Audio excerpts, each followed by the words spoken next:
ഇഫ്താറിന് വളരെ എളുപ്പത്തിൽ തയ്യാറാക്കാൻ പറ്റിയിട്ടുള്ള ചിക്കൻ കൊണ്ടുള്ള നല്ല ടേസ്റ്റി ആയിട്ടുള്ള റെസിപ്പിയാണ് ഞാനിന്ന് കാണിക്കുന്നത്.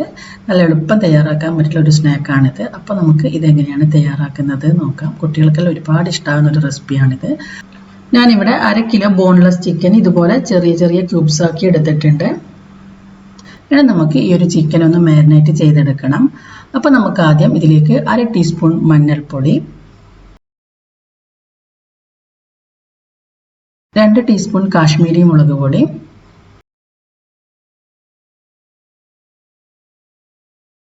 1 ടീസ്പൂൺ കുരുമുളക് പൊടി, 1 ടീസ്പൂൺ ചിക്കൻ മസാല ഇല്ലെങ്കിൽ 1 ടീസ്പൂൺ ഗരം മസാല ചേർത്താലും മതി. ഇനി ഇതിലേക്ക് ചേർക്കേണ്ടത് 1 ടീസ്പൂൺ സോയാ സോസ് ആണ്. ഒരു പകുതി ചെറുനാരങ്ങ എടുത്തിട്ടുണ്ട്. ഇതിൻ്റെ നീര് കൂടി ഇതിലേക്ക് ചേർത്ത് കൊടുക്കാം. 1 ടീസ്പൂൺ ഇഞ്ചി വെളുത്തുള്ളി പേസ്റ്റ് ചേർക്കാം. ആവശ്യത്തിന് ഉപ്പ് കൂടി ചേർത്ത് ഇത് നന്നായിട്ടൊന്ന് മിക്സ് ചെയ്തെടുക്കാം. അപ്പോൾ ഇത്രയും മസാല ചേർത്ത് നമുക്കിതിനെ ഒരു 10 മിനിറ്റ് മാരിനേറ്റ് ചെയ്ത് വെക്കാം.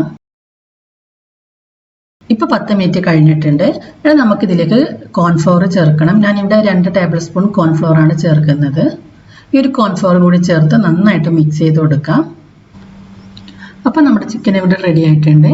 ഇനി നമുക്ക് വേണ്ടത് ഉരുളക്കിഴങ്ങ് സ്ലൈസ് ചെയ്തതാണ്. ഞാനിവിടെ 3 ഉരുളക്കിഴങ്ങ് ഇതുപോലെ സ്ലൈസ് ചെയ്തെടുത്തിട്ടുണ്ട്. ഉരുളക്കിഴങ്ങ് എടുക്കുന്ന സമയത്ത് നല്ല വലിയ ഉരുളക്കിഴങ്ങ് എടുക്കുക. അപ്പോൾ നമുക്ക് കുറച്ച് വലിയൊരു പീസ് തന്നെ കിട്ടും.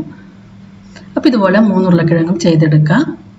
ഇനി ഒരു ബൗളിലേക്ക് കുറച്ച് വെള്ളം ഒഴിച്ച് ഇതിലേക്ക് നമുക്ക് 2 ടേബിൾ സ്പൂൺ കോൺഫ്ലോർ ചേർത്ത് കൊടുക്കാം. ഈ ഒരു കോൺഫ്ലോർ ഈ ഒരു വെള്ളത്തിലേക്ക് ഇട്ട് നന്നായിട്ട് മിക്സ് ചെയ്തെടുക്കുക. കുറച്ച് ലൂസായിട്ട് തന്നെ മിക്സ് ചെയ്തെടുക്കാം. കുറച്ച് ലൂസായിട്ടുള്ളൊരു ബാറ്ററാണ് വേണ്ടത്. ഇനി നമുക്ക് ഒരു സ്ലൈസ് ഉരുളക്കിഴങ്ങ് എടുത്തിട്ട് ഈ ഒരു ബാറ്ററിലൊന്ന് മുക്കിയെടുക്കാം.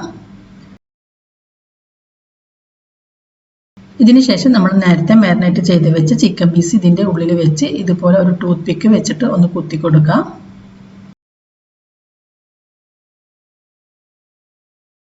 ഇതുപോലെ നമുക്ക് മുഴുവനും ചെയ്തെടുക്കാം. ഉരുളക്കിഴങ്ങിൻ്റെ സ്ലൈസ് എടുത്ത് ഇതിൻ്റെ ഉള്ളിലേക്ക് ചിക്കൻ പീസ് വെച്ച് ടൂത്ത് പിക്ക് വെച്ചൊന്ന് കുത്തി കൊടുത്താൽ മതി. അപ്പം ഞാനിവിടെ മുഴുവനും ഇതുപോലെ ചെയ്തെടുത്തിട്ടുണ്ട്. ഇനി നമുക്കിതെങ്ങനെയാണ് ഫ്രൈ ചെയ്യുന്നത് നോക്കാം. ആദ്യം ഒരു പാൻ വെച്ച് ഫ്രൈ ചെയ്യാൻ ആവശ്യമായിട്ടുള്ള ഓയിൽ ഒഴിച്ചു കൊടുക്കുക. എണ്ണ നന്നായി തിളച്ച് വരുന്ന സമയത്ത് ഒരു മീഡിയം ഫ്ലെയിമിൽ വെച്ച് കൊടുക്കുക. ഇതിനുശേഷം നമ്മൾ നേരത്തെ തയ്യാറാക്കി വെച്ച ചിക്കൻ ഇട്ട് കൊടുക്കുക.